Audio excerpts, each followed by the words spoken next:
I'm really excited to be talking to you today about some parenting strategies for supporting your youth, especially in the areas of anxiety and stress during the pandemic. So I had a slide here that just told you a little bit about me, but you've done such a great job introducing me, so I will not get into details on that. We can get right into talking about things. So I wanted to start off with some statistics and just let everyone know kind of where things are at in terms of mental health during the pandemic. So a study was done by Sick Kids in Toronto in collaboration with 3 other agencies, and their goal was to do research on 60,000 children during the pandemic. So this includes children as well as teenagers. And although the final study hasn't been published yet, we do have some preliminary results already that we can look at. So we do know that 70% of children and youth who were surveyed reported worse mental health during the initial spring lockdown. And they identified social isolation as the most significant risk factor for worsening mental health. And overall in the population, we know that typically 20% of people struggle with some sort of mental health issue. So that would be about 1 in 5. But during the pandemic, this number has doubled, and we now have about 40% of the population struggling with some sort of mental health issue. So you can tell that mental health is one of the big issues that's come out of the pandemic.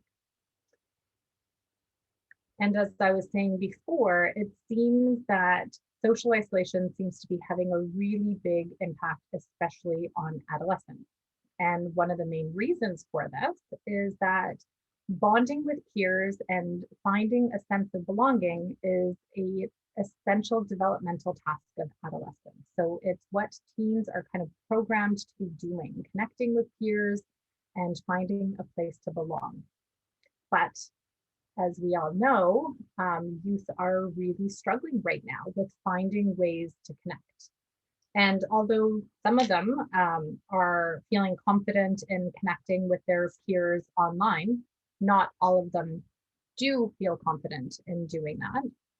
And some of them, even though they are connecting with their peers online, it's just not the same type of connection that they're able to form.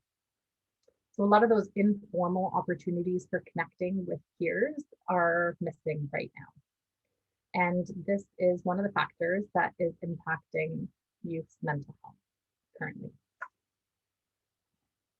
So the current reality is that teens are experiencing a lot more social isolation and a lot less social interaction. So I've already talked about the reduced social interaction opportunities, but we're seeing teens engaging in more social isolation as well. So even in their own homes, they tend to be isolating more to their rooms, watching Netflix, engaging online, but spending less time in common areas. There is higher levels of stress in families and higher level of fatigue in general in families right now. And we all are sitting with uncertainty, a great deal of uncertainty, which is really uncomfortable for many people, right? Like from an evolutionary perspective, we are kind of pre-programmed to be uncomfortable with uncertainty.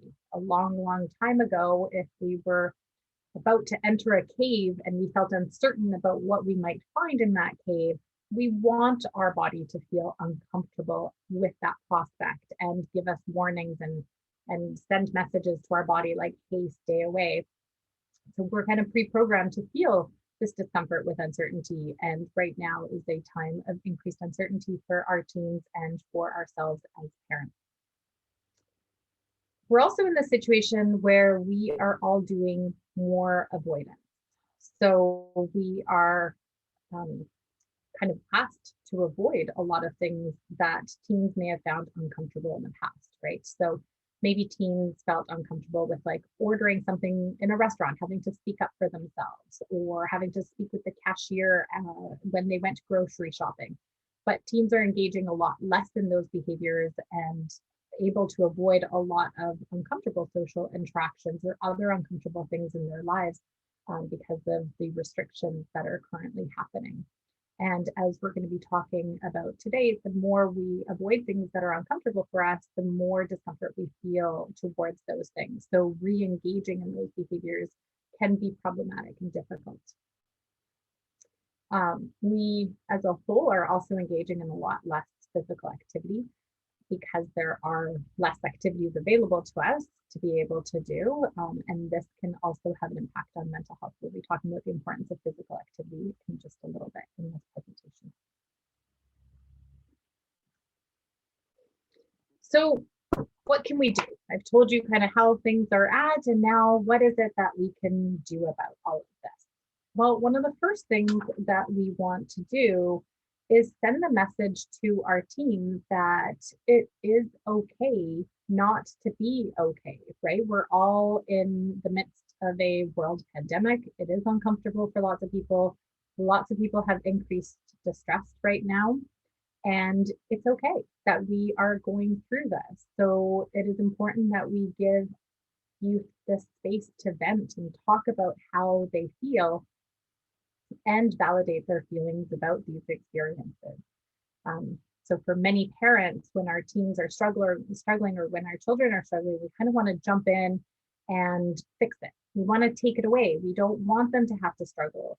We want to, if there's an issue and they're struggling emotionally, we just want to make it go away. And there's lots of potential reasons for that, and we'll talk about it later. But even from an evolutionary perspective, right, we're kind of geared to help take care of our children and help protect them. So we jump into responses that are more fixing it kind of oriented rather than validation. So for example, if our teen was to say something like, I can't handle this anymore. I don't think my friends like me. I never get to see them. As a parent, we might jump in and say something like, yes, you can. Just set up some more time to talk to your friends on Zoom. I'm sure they still like you. Which you can see it's got lots of really good intention here. The parent is trying to help the child see another perspective of the situation. But the teen themselves might feel as though they're being invalidated and that their feelings are being minimized and that they're really not heard, which leads them to feel more disconnected than connected. So we want to make sure that we give our teens that opportunity for connection. So instead, we might want to say something like, it sounds like you're feeling really overwhelmed, right? It's okay to not be okay right now. So we want to validate that for them. It sounds like you're feeling really overwhelmed and you aren't feeling confident in your relationships. So just because we're telling them that we're hearing what they're feeling doesn't mean that we're necessarily agreeing with them. It just means that we can hear that this is what they're experiencing right now. And this helps them feel heard and understood. And even though it doesn't take the problem away, it leads to that sense of connection and belonging, which we want for our teens. And often teens are quite capable of solving the issues that they have, but they want to be heard. We all want to be heard when we're struggling. So we also want to make sure that we can understand and make space for the losses that they're experiencing, because a lot of teens feel like they have lost something due to the pandemic. I'm thinking, grade 8 students that I've been working with are telling me that they had looked forward to starting grade 8 because this was their opportunity to be in high school and meet so many other kids and make new friendships. But the way that the system is set up right now, many teens are finding it difficult to connect with others. There isn't that informal lunchtime where they can meet new people, and in their classes, because they're 10 weeks, there just isn't as much opportunity for building those relationships. Grade 12s may be feeling down because they're not sure what graduation might look like this year, and lots of other things that teens are feeling as though they're missing out on. And so we want to respond to them with empathy and compassion for their experiences, because, from an adult perspective, maybe not making friends this year doesn't seem like such a big deal because they'll make friends next year. But for their subjective experience, this is a big deal. This was important for them. And this is what their lived experience is in this moment. And so we want to let them know that we can see that it's hard for them and that we can understand that. So we are wanting to send a message to our teens that it is normal to feel uncomfortable and anxious during this time. You and your family are responding normally to a really stressful situation. So we want to make space for these feelings, but we also don't want to overly focus on them to the point where we can't be doing other things in our lives. So on this slide, I put a beach ball to signify this metaphor that I like to use. So I want you to kind of imagine that this beach ball is your feeling. And what we want for teens is to be able to kind of have that beach ball around without trying to take it and suppress it under the water. A lot of times when we do that fixing, like, it's okay, don't worry about it, you'll feel better, no big deal. We're kind of like suppressing those feelings. We're like, let's kind of get those out of here. Like, it's a lot. We don't want to deal with that. And so we're kind of suppressing those feelings. But what happens when we put a beach ball underwater is that it pops right back up. And it doesn't actually work because it'll keep coming back up over and over again.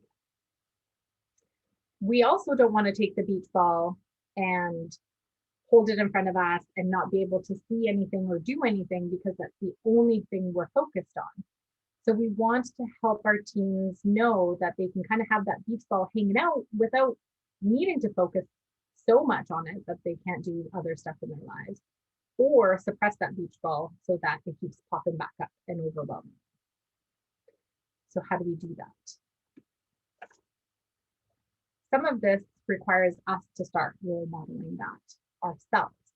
We want to role model for our teens this acceptance of feelings that are uncomfortable, right? The beach ball is going to come up because this is an uncomfortable period of time.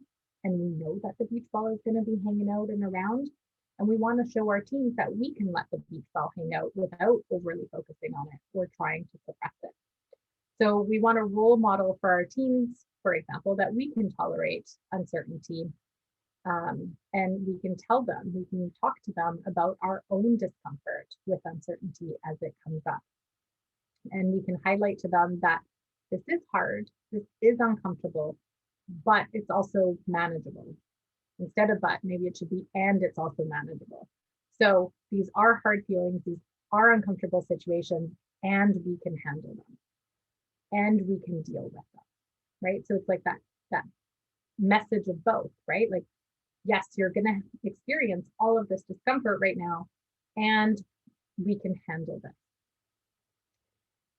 Another thing that we can do is role model our own self-care, whether this means that you are going to get out into nature or connect with your own peer friends for support, or get physical exercise, or schedule massages, or whatever it is that you choose to do for your own self-care, because the way that we are managing our own emotions has a huge impact on our children and our teens, because they look to us, and they can sense what we're experiencing, right? We don't have to be even talking about our own discomfort. Our kids and teens will kind of know if we're experiencing that discomfort. So we want to make sure that we're demonstrating to them how we are tolerating these difficult emotions and managing through them, even though they are difficult and unpleasant. All right, so now let's get more specific about anxiety, because I've been talking about feelings kind of in general and mental health, but let's talk about what anxiety is. And the way that I like to talk about anxiety is to explain to the child that I'm working with, or the teen or the adult that I'm working with, exactly what is going on. So I use the analogy of a fire, of a smoke alarm. So we all have smoke alarms in our homes, and the reason that we have them is because they can alert us when there's a threat so that we can do something to protect ourselves. So for example, if we all decided to go for a hike in the woods today and we came upon a bear, we would want our alarm system to go off so that we weren't like, oh my gosh, look at this cute cuddly animal, let's go pet it, right? We want our alarm system to tell us, danger, danger, you need to do something, you need to deal with this threat. So our alarm systems are helpful, they help protect us. They've been around for a very, very long time, right? I talked about that cave with uncertainty back in the past. The uncertainty led our alarm to go off so that we could get out of there and we wouldn't go into these deep, uncertain caves. So super important. But have you ever seen a smoke detector that goes off when there isn't a real fire? So we've got the alarm ringing, telling us that there's danger, but there isn't a fire. So maybe someone is cooking something, right? So we would call this the sensitive alarm system. Well, inside of our bodies, sometimes people also have these sensitive alarm systems that go off at the wrong time when there isn't real danger, but our alarm is telling us that there is. And that's what we're talking about today in terms of anxiety.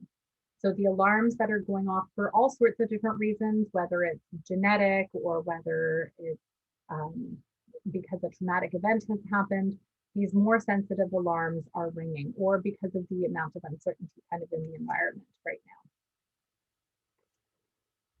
So just to be clear, we have these alarm systems in our body. Evolutionarily, they're helpful, but some people just have more sensitive alarms than others. So the anxiety response involves the physiological response that we have that we often think of as anxiety. So what's happening inside my body when I feel anxious. But it also involves certain thoughts that we have, and as well as what we do when we begin to experience anxiety. So let me show you what this looks like. So my first thought might be, my friends don't like me. And this could be a pretty typical thought for some teens. My friends don't like me, which is going to lead me to experience something physiologically. It could be anxiety, I might feel embarrassed. And that is going to lead me to want to avoid peer interactions because they're uncomfortable, and it might lead me to isolate more, which in turn will lead to even more thoughts, which might be like, I'm not spending time with anybody. It's so clear that people don't like me, which is going to perpetuate the cycle and make the cycle kind of continue and grow and increase one's distress.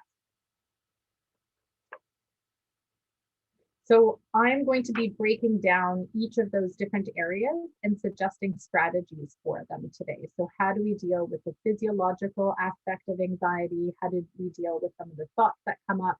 And how do we deal with some of the behavioral stuff that might come up with anxiety? But before we do that, I wanted to tell you, parents, what you might want to look for in case you're worrying that your child might be experiencing anxiety. So these are some of the common red flags that we look out for to know if someone is struggling with anxiety. So the first one is experiencing distress out of proportion to the situation. So it might be a situation that you wouldn't expect such a large reaction to, and you would see lots of crying, sadness, anger, hopelessness, or embarrassment, and kind of the same reaction to multiple situations. Children and teens that are seeking repetitive reassurances and discussing numerous what ifs. What if Lisa doesn't call me tomorrow? What if I do badly on this test? What if I don't get into university? What if I never get a boyfriend? What if I never continue and continue and continue? Or asking for that repetitive reassurance. So are you sure that I'm healthy? Are you sure that there's nothing wrong with me? Are you sure you love me? And other types of reassurance. Are you sure that today at 3 o'clock we're going to the doctors? Are you sure that later this is happening? So those types of reassurance questions excessively, right?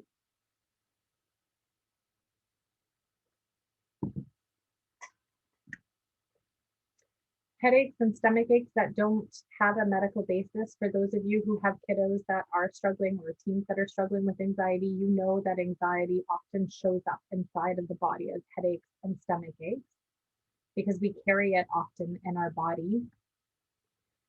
The kiddos with the constant worrying. So kids that have a hard time turning that off. So worrying about everything and anything, lots of different topics, but really struggling to turn that off. Having a hard time sleeping, whether this is falling asleep, staying asleep, nightmares, or having a hard time sleeping alone. Perfectionism, so those teens who want everything to be just perfect. They work really hard on their assignments, but it may be taking way too much of their time to be getting their work done.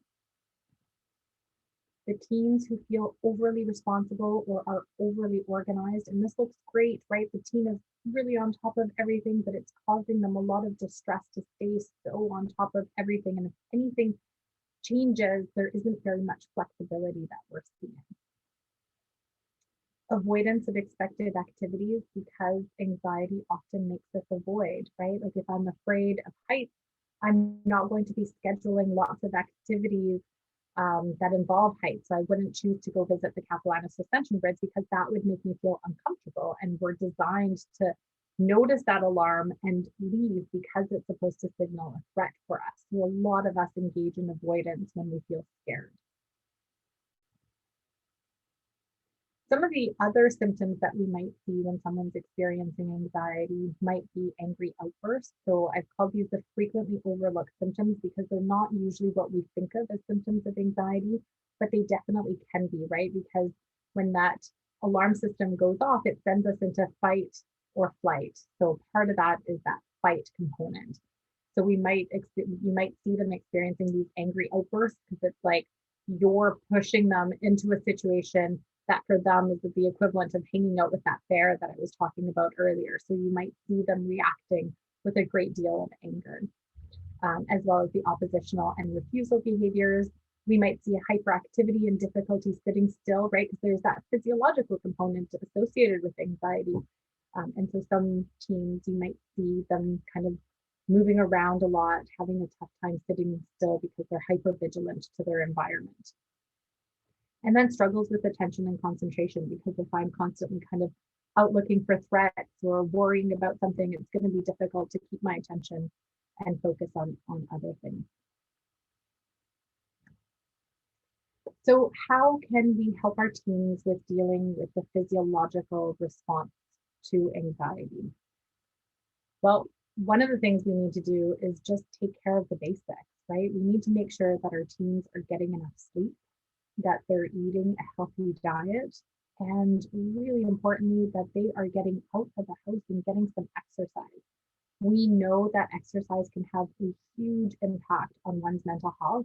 And so making sure that this is something that is happening, and this might mean that you need to connect with them and get them out with you, going for hikes or whatever it is that your family is going to be able to do together or on their own if they're open for it. But it is crucial that teens get out and exercise.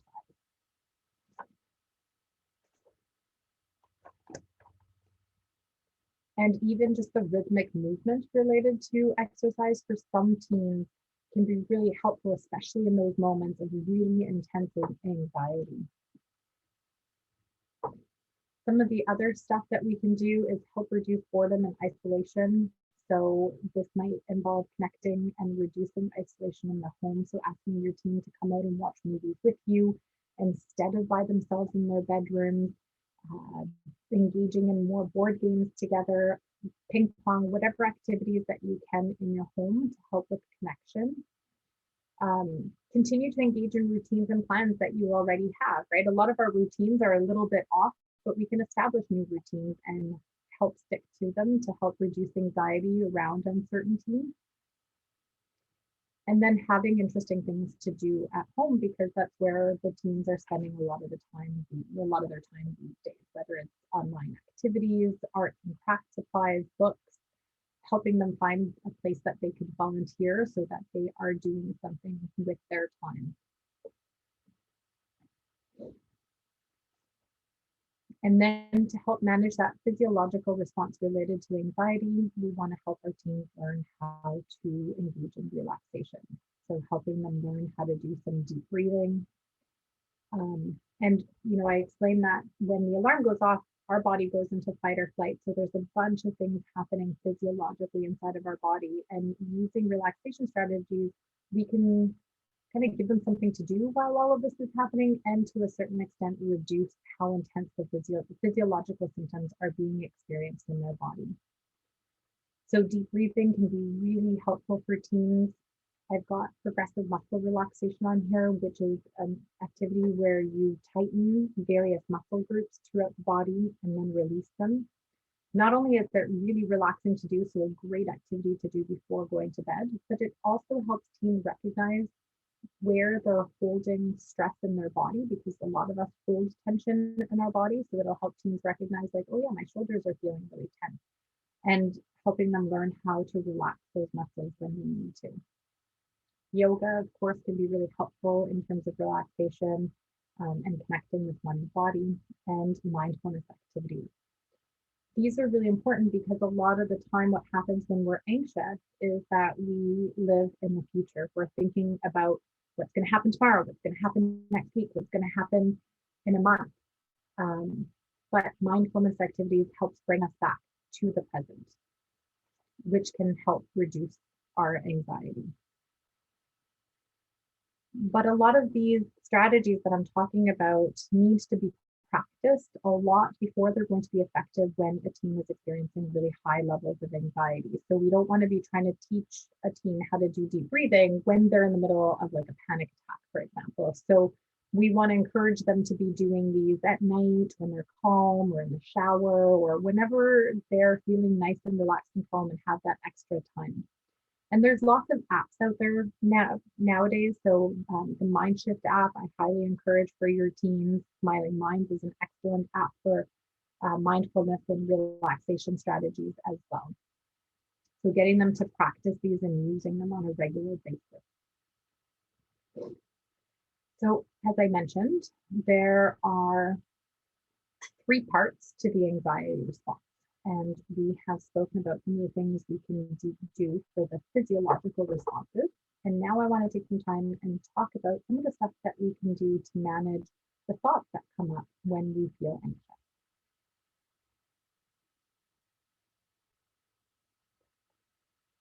So as I've mentioned, our brain is really helpful for us to survive. It's designed that way to help us avoid things that could have hurt us in the past. And so it does have this tendency to focus on the negative, right? You got to watch out for every potential danger and watch out for any potential mistakes so that we don't do it again. So that's where our brain is going to go and focus. But the thing is, not everything needs our attention, because not everything is a threat nowadays. So we can learn to help shift our mind off of focusing on all of the negatives. Also, just because we think something doesn't make it true. And this is something that is really important for our teens to be made aware of, because a lot of times we give so much importance to the thoughts that we have. But on average, we have about 3,000 thoughts an hour. So not every single thought is something that we need to explore and engage with and try to understand or try to solve. And it doesn't necessarily reflect something super meaningful about ourselves. So we need to help our teens recognize that thoughts aren't facts, and we don't necessarily need to engage with every single thought that comes up in our mind.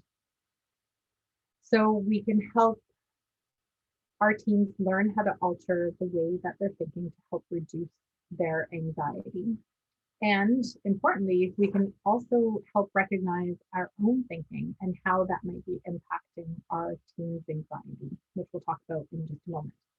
But I'll give you an example first of how we might want to consider helping our teen. So I mentioned, I used this example before, my friends don't really like me. If that's kind of what our teen is thinking about, it might lead them to experience anxiety or feel embarrassed, which might lead them to want to avoid and isolate, which again is just going to perpetuate the cycle. So after a great deal of validation and compassion and empathy that we're giving our teen, we can also help them recognize that, you know what, we don't really know what our friends are thinking or feeling. And a thought like this might help our team feel a little bit less anxious, less embarrassed, maybe just enough to lead them to actually reach out to their friends. So when teens work with therapists, sometimes they learn this type of thinking. There's also lots and lots of resources on how to learn to shift to this type of thinking on the Anxiety Canada website. So you can help your team connect with it if it's hard for you to help them learn how to shift this type of thinking yourselves. So just in terms of when we're trying to counter our thoughts, some of the things that we can do is put the thought on trial. So, okay, after we do some validation to our team who is saying, my friends don't really like me, you can say something like, okay, well, what's the evidence that they don't like you? You want to make sure you cover the evidence that they don't like them and not just the evidence that they do like them, because otherwise they're going to feel as though you're not hearing them. So you want to put the thought on trial and hear both sides of this argument. Okay, so what's the evidence that your friends don't like you? Okay, what's the evidence that they do like you? Because then you're at least bringing in another perspective and not having them focus just on that thought that is making them feel very anxious. So we can help our teams put the thought on trial. We can help our teams focus on probability versus possibility. Now, many, many, many things are possible. So we can easily get stuck on being really anxious if we're thinking about the things that are possible. Is it possible that the light in front of me falls onto my head right now and kills me? Yes, it is possible. Is it likely though? Really unlikely. So it's probably not something that I really need to worry about. So helping teams kind of differentiate between things that are possible and things that are likely can help reduce anxiety. And one of the ways that we can do this is asking them to provide us with some of the other possibilities and situations, of course, after we do some validation of their current experience.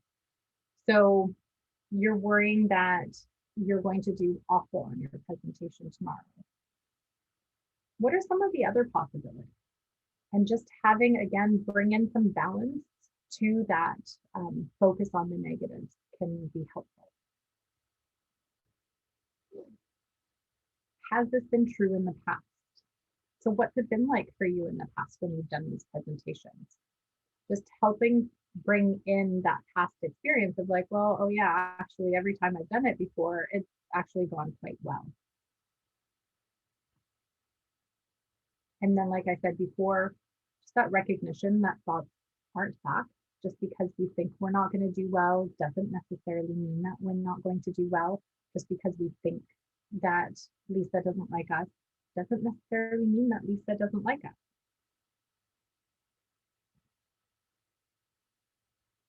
And the last one here is reminding ourselves and our teams that there's something that we can do, right? When we're doing all of those what ifs, which a lot of us do, hard not to. What if? What if this goes wrong? What if that goes wrong? What if that goes wrong? It's really easy to get really caught up on trying to solve all of those what ifs. Well, what if the bus doesn't come tomorrow? Okay, well, if the bus doesn't come, I'm going to call dad and dad will do this and that. And we can get so lost in these thoughts while forgetting that these what ifs haven't yet even happened. And so what we want to do instead is remember that if an issue comes up, we're actually quite resourceful and we usually deal with them relatively well and we handle the situation. So maybe we don't need to plan for 3 hours the night before and we can wait until the day of and manage situations when they arise. And so helping your team recognize those times that they are able to respond to a situation, even without a great deal of planning, is helpful for them so that they can remember that in the future when they're struggling with all of those what ifs.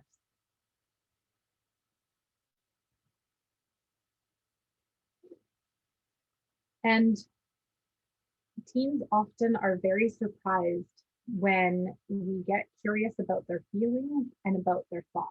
Because a lot of the time they're trying to fight their feelings and they're trying to fight their thoughts. They don't want to have them. They don't want to feel them. But instead, if we can be like, I wonder if your thought is trying to tell you something, or I wonder if that or that feeling is here to deliver a message. It can be really helpful as well to kind of shift that perspective of why it might be here instead of something that we need to fight off. So recognizing that, you know what, actually some anxiety can actually be helpful. It might be telling you that it is important for you to do well in this class. And so it might be kind of knocking at the door saying, hey, you need to be doing some of this work. That can actually be functional anxiety. It's when it gets in our way that we begin to worry about anxiety, because we all experience anxiety to a certain extent, and we would expect our teens in various situations to experience a certain degree of anxiety. So just getting a little curious about, what do you think it's telling you? Do you think it's pointing to a particular value that you have? So that thought before about like, my friends don't like me, maybe it's here to kind of remind you that friendship is really important to you, and maybe there's some stuff we want to be doing to help you reconnect with that because it is important to you. But as parents, we also have our own thoughts that pop up. And some of these thoughts might look like this. If she struggles to get her work done now, how will she ever go to university? If he is too scared to speak in front of the class, how will he ever manage a job? If they struggle to stand up for themselves, how will they manage their marriage? What if they struggle as much as I have? So this is when we are getting caught up in their experience of anxiety and projecting it into the future. So we're kind of doing our own what if. If this happens now, what if it's going to impact them in all of these horrible ways as they get older? Or we might be over-identifying with their experience of anxiety. I struggled, I'm seeing them struggle, and it's bringing up my own discomfort with this struggle. And this type of thinking makes it really difficult for us to respond to our teens when they're experiencing anxiety, because now we're off in the future and experiencing like worst case scenario for our teens. So we want to work on bringing ourselves back to the moment as well. And, you know, great opportunity to role model dealing with some of these thoughts, bringing ourselves back to the present. Oh, I thought I had another little thought here. How about I focus on today and this particular issue, and I'll deal with the future as it comes. Or I'm going to focus on Billy's experience of anxiety because we aren't the same. So instead of kind of jumping into the river of anxiety with them, we're going to stand out and help support them and be present in the moment and deal with the tiny, or the incident that is happening today. Not necessarily a tiny one, but deal with the incident that's happening today, and focusing on the small wins that we have every single day. Because if we miss out on those little wins, like Lisa was the only example that popped into my mind right now, was Lisa was able to sleep in her own bed last night. I know we're talking about teens, so it may be that Lisa was able to order for herself today at Starbucks. That's a win, right? If you have a really socially anxious child, that can be a big win. We want to focus on that win. But if we're focusing on like, what does this anxiety mean for their future, we might miss out on those wins because we're so focusing on something that hasn't even happened yet. So we want to bring ourselves back to the present, recognize what's happening today, and help support our team with the small steps that they can accomplish today. And of course, celebrate those small steps when they do happen. Oh, there's the bubble. I don't know what the future will bring, and I can focus on these, and I can't focus on these what ifs. I need to focus on today.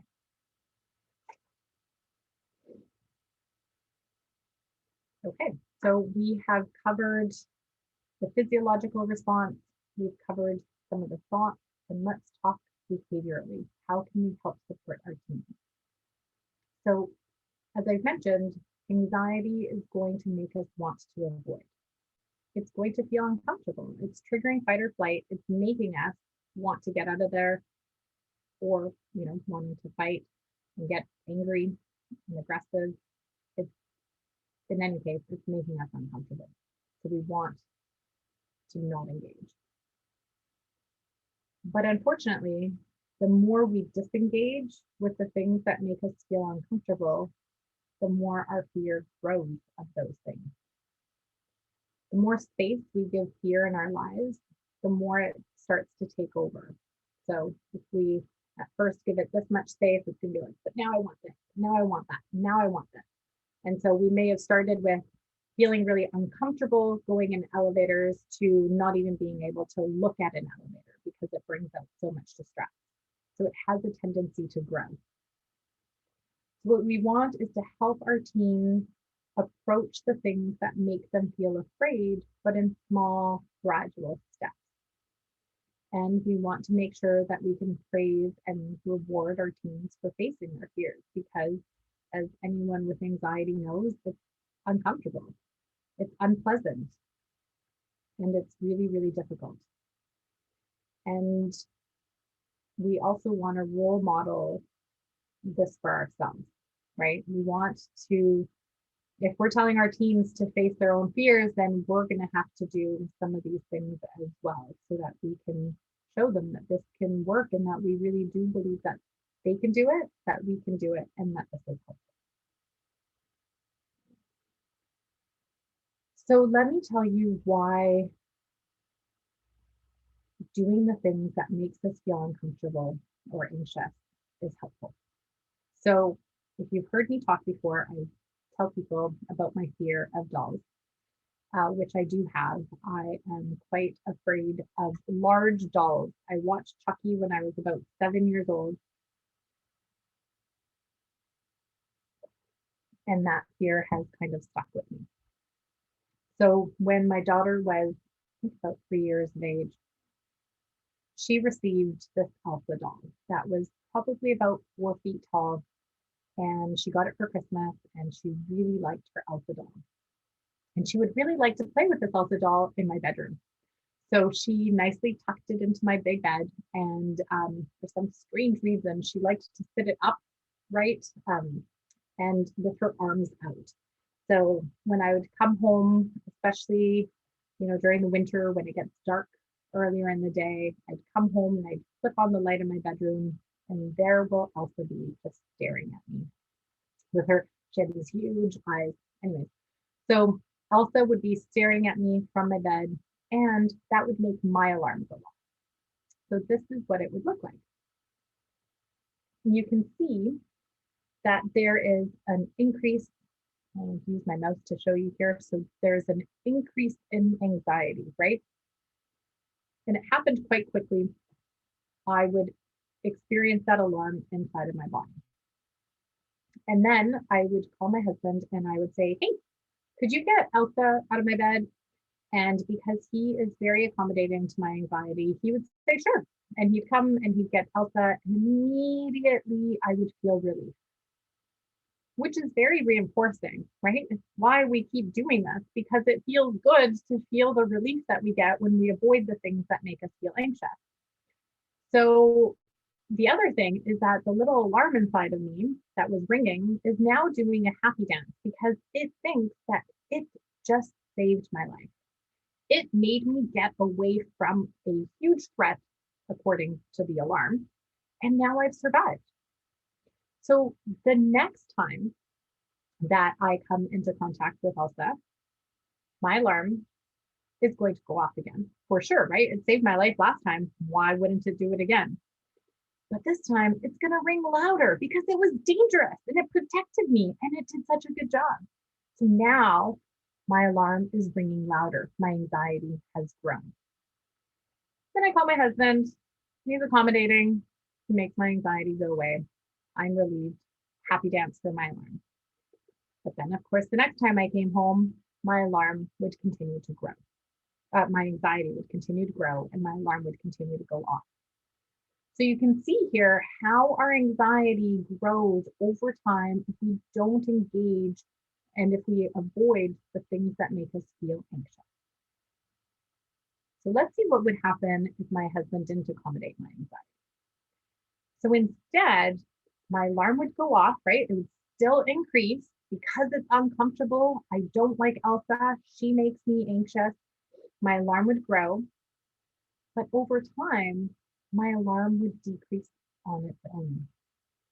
Our alarms aren't designed to kind of last forever, so we would expect it to decrease after a period of time. And what would happen here is that my alarm would be like, oh, she didn't die. Maybe the situation isn't as bad as I thought. Maybe next time I'm not going to ring as long. I wish it just stopped ringing altogether because it would make treating anxiety so much easier. But the reality is, it's just going to be a little bit more quiet. So we'll still get anxious, but just not as much as before. And then again, the alarm would be like, oh, nothing bad here. Okay. And then we do this over and over again until we no longer experience anxiety to the situation. And not only that, but we're also learning that, man, I can handle a lot of anxiety. It's uncomfortable, but I can definitely manage through it and still do things that are really difficult. And so helping build my resilience for future situations that may make me anxious and uncomfortable or stressed. So one of the very important things that we can do is help our teens recognize that they need to learn how to ride the wave of anxiety. Anxiety is going to come up into our bodies. We're going to experience it, but over time, it's going to decrease. And we can continue doing the things that we want to do or are expected to do that anxiety tends to get in the way of, because over time, I will begin to feel more comfortable with the situation, especially if we do it a lot. So as parents, we can help encourage our kids to do the things that make them feel uncomfortable in small steps. And it is very possible that they'll refuse. They'll be like, nope, I don't want to do that. And in those situations, we can help reduce our own accommodations as parents, right? Because if anyone has a child who has anxiety, you know that there are things that we do to help reduce our kids' distress. So we can work on identifying the types of things that we're doing in the family to help accommodate this anxiety and then work on reducing it. And it may be that you are buying only certain foods because other food makes them feel anxious to eat, or you are speaking for them or emailing teachers for them because it makes them anxious to do that for themselves. You may create your work schedule around you being home more because they're anxious to be home alone or away from you, or whatever the situation. And so we want to reduce those accommodations over time so that we can help our kids recognize that, hey, anxiety is uncomfortable, but it's something that is going to happen and I can handle it. And over time, whatever it is that made me feel anxious is getting easier.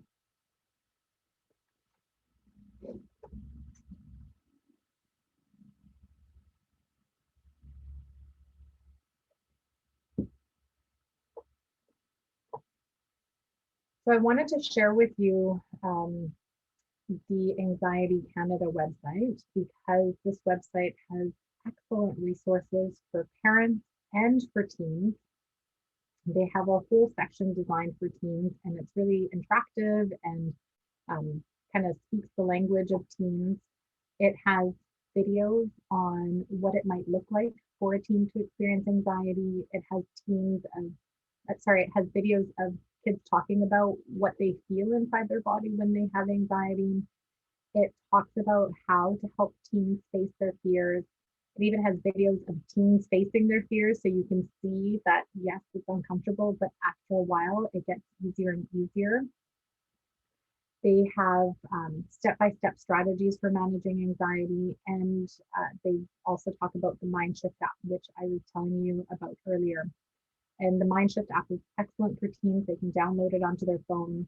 It has relaxation strategies on it. It has, we talked about those thoughts and how to challenge those thoughts. So they have different statements that teens can use to help themselves recognize, what is the evidence that I have for this situation? What is the evidence that I have for a different situation? Or helpful statements that they can read. You don't have to be perfect. It's okay to make mistakes. So stuff like that can help challenge some of those anxious thoughts that come up. And it also has a section encouraging teens to face their fears and breaking tasks down into smaller chunks if it is something that is very overwhelming. So I have an image of the youth section for Anxiety Canada. You can see it's aimed at teens. And so in conclusion, there is a lot of different stuff that we can do to help our teens manage their anxiety, starting with managing our own emotions, showing them that we can handle discomfort and distress, because we can handle discomfort and distress. We're all dealing with a lot of discomfort and distress right now. Helping our teens learn to understand what's happening physiologically inside of their body and learning strategies for relaxation and breathing. Mindfulness as well. We can help our teens learn how to change the way that they're thinking to reduce the anxiety that they may be experiencing. And the biggest piece of today, helping our teens learn to kind of ride that wave of anxiety, knowing that anxiety is going to be something that kind of comes up as the wave they experience in their body, but will recede on its own, and they can continue to do the things that make them feel uncomfortable or anxious, because over time they'll get easier and easier. So this is me, and if you have any questions after today's presentation, I am happy to answer any of those questions. You can email me or give me a call. But now I'd like to open it up to you for some questions.